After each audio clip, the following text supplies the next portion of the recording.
amis, je vous retrouve aujourd'hui pour un haul spécial soirée Gold Sephora. Donc si ça vous intéresse, restez dans le coin parce qu'on commence tout de suite. Mais juste avant de commencer, toi, oui toi, dis-moi sur quoi tu as craqué récemment chez Sephora. Je suis toujours super curieuse de savoir. Et sans plus tarder, on attaque tout de suite par mon haul soirée Gold Sephora. Alors le premier article que je me suis pris, enfin que je me suis repris plutôt, il s'agit du fond de teint Dior Backstage Face and Body Foundation. Celui-ci c'est mon fond de teint favori, du coup depuis que j'ai essayé celui-ci, je cherche plus à en tester 8000 autres.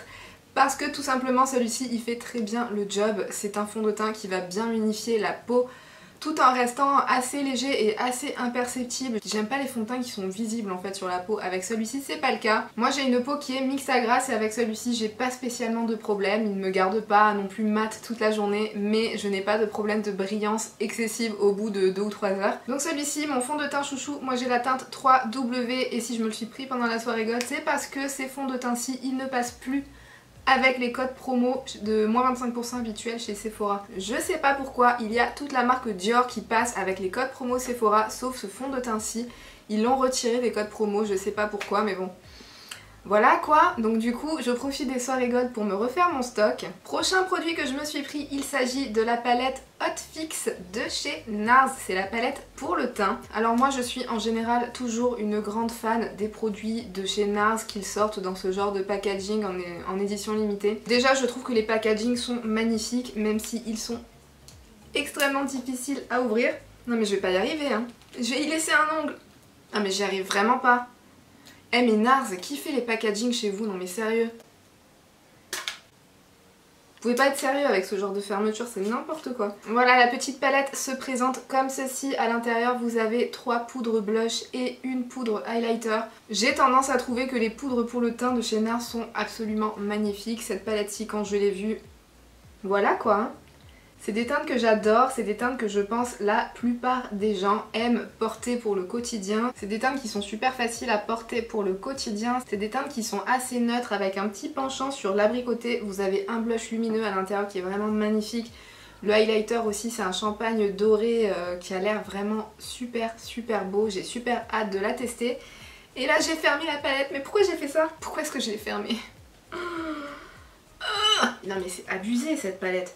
Voilà, après 5 minutes d'effort, j'ai réussi à vous la rouvrir. Je ne l'ai pas encore testée, j'ai rien testé de tout ce que je vais vous montrer dans ce haul, donc je vais pas vous donner mon avis sur la question, mais en tout cas, je trouve que c'est une palette vraiment magnifique. J'ai super hâte de m'en servir, je suis rarement déçue en général par les produits pour le teint de chez NARS. Je trouve que ce sont des poudres vraiment très légères et qui ont un très bel effet sur la peau. Si j'ai une chose à reprocher, et c'est la chose que je reproche toujours en général avec les palettes pour le teint de chez NARS, c'est que je trouve que ce ne sont pas des palettes qui sont adaptées à toutes les carnations. En général, les palettes pour le teint de chez NARS s'adressent à des carnations de light jusqu'à medium. Des fois ça va même seulement jusqu'au medium light. Si vous êtes medium foncé, des fois ça passera pas. Celle-ci, je pense que sur un medium un peu foncé ça passera, mais au-delà, c'est même pas la peine. Et je trouve ça super dommage. Ça serait bien que NARS pense à faire des palettes qui soient un petit peu plus inclusives, surtout pour le teint, pour que tout le monde puisse profiter de la qualité de leurs produits. Donc voilà, donc si j'ai un petit bémol, même si je trouve cette palette absolument magnifique, je trouve que NARS, il faut que vous soyez un petit peu plus inclusif et que vous pensiez à toutes les carnations de peau pour la prochaine fois. Comme s'ils allaient m'entendre un jour. Ensuite, je me suis pris la petite nouveauté de chez Huda Beauty, le nouveau mascara qu'elle a sorti. Il s'agit du Legit Lashes. En général, j'ai très peu tendance à me diriger vers des mascaras de grandes marques, surtout dès leur sortie et surtout en grand format. Mais en tout cas, celui-ci, quand je l'ai vu, j'ai lu le descriptif et ça m'a super intéressée. Déjà, c'est un mascara qui a une double brosse. Je vais pas vous l'ouvrir tout de suite pour pas qu'il commence déjà à sécher, mais j'essaierai de vous afficher une photo juste ici pour vous montrer les deux brosses en question. Vous avez un côté qui est censé donner du volume et l'autre côté qui est censé donner de la courbure et de la longueur à vos cils. Et moi, c'est exactement ce que je cherche dans un mascara en fait. Je cherche à avoir du volume, je cherche à avoir de la longueur et je cherche à avoir de la courbure. Moi au naturel j'ai des cils qui sont assez courts et assez droits, donc j'ai besoin de la totale. Sur le site de Sephora, voilà ce qu'ils en disent: un mascara noir mat 2 en 1 à double extrémité pour un volume extrême, un galbe spectaculaire et une longueur remarquable sans alourdir les cils. Donc j'ai vraiment hâte de tester et voir si c'est véridique. J'ai toujours eu l'impression qu'Huda Beauty avec ses make-up, elle rigolait vraiment pas avec les cils. Elle est à fond sur ça, c'est la reine du faux cils, c'est avec ça qu'elle a commencé sa marque, elle est connue pour ça. Donc je me dis que son mascara doit forcément être à la hauteur et donc j'ai vraiment hâte de tester pour voir si vraiment il va valoir le coup. J'espère ne pas être trop déçue. Et en plus je trouve que c'est un mascara qui vaut super le coup parce qu'il vaut 27 € pour 2 fois 8,5 ml. Vous avez 8,5 ml de chaque côté. Sachant qu'en général un mascara normal il est entre 8 et 10 ml. Là vous avez 2 fois la contenance, vous avez 2 mascaras différents pour le prix d'un mascara de grande marque. Donc voilà, j'ai super hâte de tester.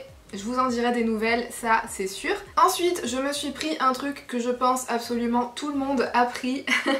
Il s'agit du dernier highlighter, le Visionary Light de chez Zoeva. Alors celui-ci, je pense qu'on a été absolument toutes influencées par la loge de Gabrielle pour tester ce petit produit-ci. Déjà le packaging et la poudre à l'intérieur, c'est vraiment un super joli objet. Le highlighter à l'intérieur a l'air vraiment super intense. Après la loge de Gabrielle a l'air de dire que c'est un highlighter qui est quand même assez pailleté. Il est juste ici. C'est un peu difficile, j'ai remarqué que souvent avec mes éclairages, on ne voyait pas très bien la couleur de l'highlighter. En tout cas, c'est un highlighter qui a l'air d'être dans le champagne rose gold. Il a l'air peut-être un petit peu foncé pour les carnations dorées.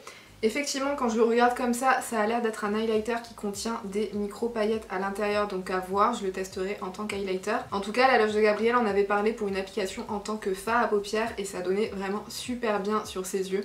Donc je me suis dit que j'allais tester, pourquoi pas, ça vaut 22 € il me semble et avec les moins 25% c'est super intéressant. Je vous ai pas dit ce truc là de chez Zoeva, je l'ai pris dans la teinte Surreal mais ça je pense que tout le monde le savait déjà. Ensuite je me suis pris une petite poudre pour le teint de chez Charlotte Tilbury et c'est la fameuse Airbrush Flawless Finish que j'ai pris dans la teinte 02 Medium.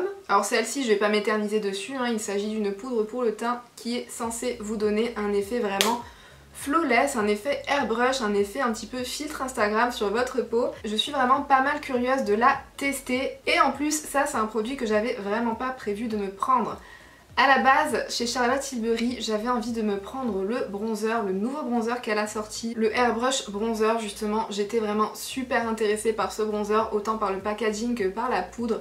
Sauf que depuis j'ai vu énormément de revues sur YouTube et la plupart des revues ont l'air de toutes dire la même chose. C'est-à-dire que c'est un bronzer qui est vraiment pas si exceptionnel que ça. C'est un bronzer mat, il n'est pas du tout lumineux. Et j'ai beaucoup entendu dire que voilà, il faisait le même job que n'importe quel bronzer et que son seul intérêt entre guillemets c'est qu'il donnait à l'endroit où vous l'appliquez le même effet que la poudre Flawless Finish. Donc je me suis dit à quoi bon prendre un bronzer dont la seule particularité est d'avoir juste à l'endroit où vous l'appliquez la finition Airbrush Flawless Finish quand je peux juste mettre mon bronzer habituel ou n'importe quel autre bronzer et appliquer par dessus la poudre Airbrush Flawless Finish et justement avoir cet effet Flawless Finish. Je sais pas si vous suivez un petit peu mon raisonnement, c'est un petit peu... voilà, enfin je me comprends en tout cas.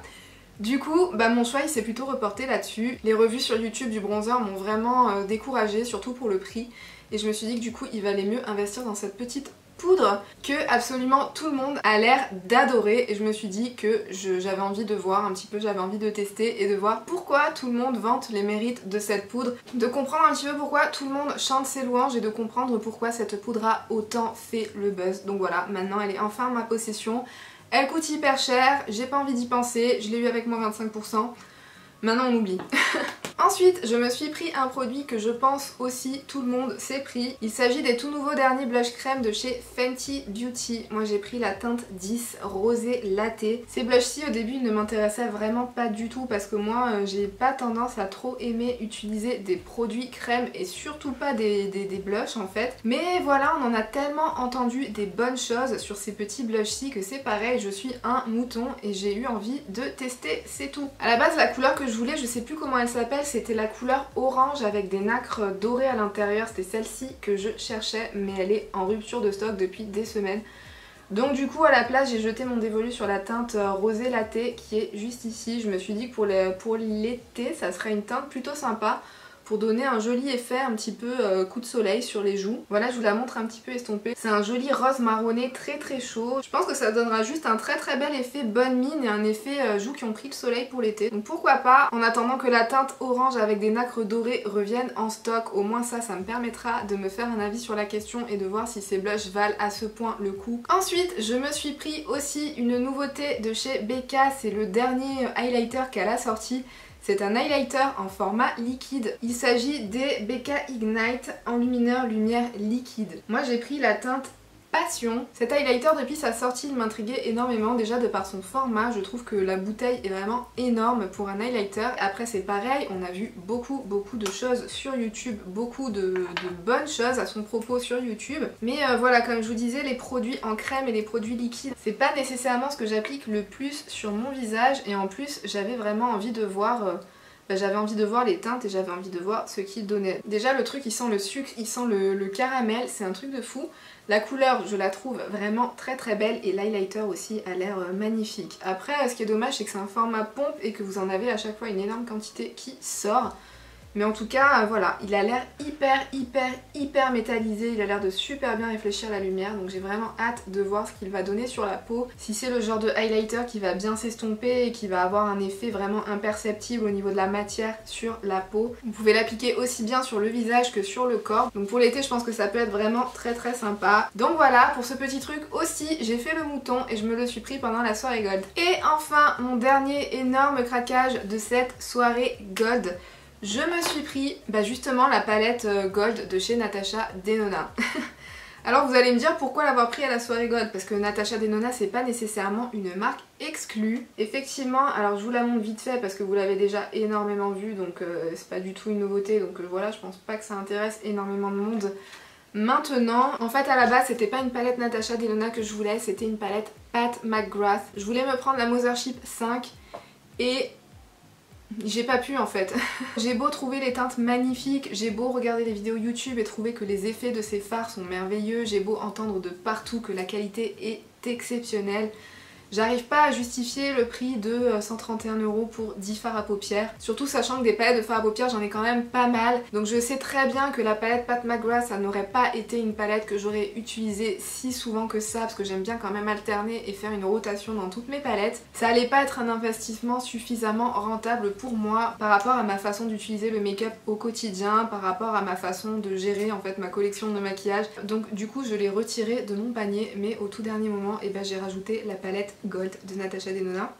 Déjà elle est un petit peu moins chère pour plus de fards, en plus comme je vous le disais c'est une palette qui me faisait de l'œil depuis vraiment super longtemps, elle a des couleurs que je sais que je porterai vraiment très souvent, j'ai vraiment aucun doute par rapport à la question. Je pense qu'on est quand même beaucoup à réfléchir de la même façon, à pas réussir à passer le cap pour du Pat McGrath et du coup qui se rabattent sur des palettes de Natasha Denona. Et voilà les amis, c'en est tout pour mon haul soirée gold de Sephora. Si ça vous a plu, n'hésitez pas à liker la vidéo, mettez-moi dans les commentaires sur quoi vous avez craqué si vous avez participé à une soirée gold. Pensez à vous abonner si jamais vous avez envie de revoir du contenu beauté sur ma chaîne. Et sur ce, moi je vous fais d'énormes bisous et je vous dis à bientôt dans une prochaine vidéo. Bye!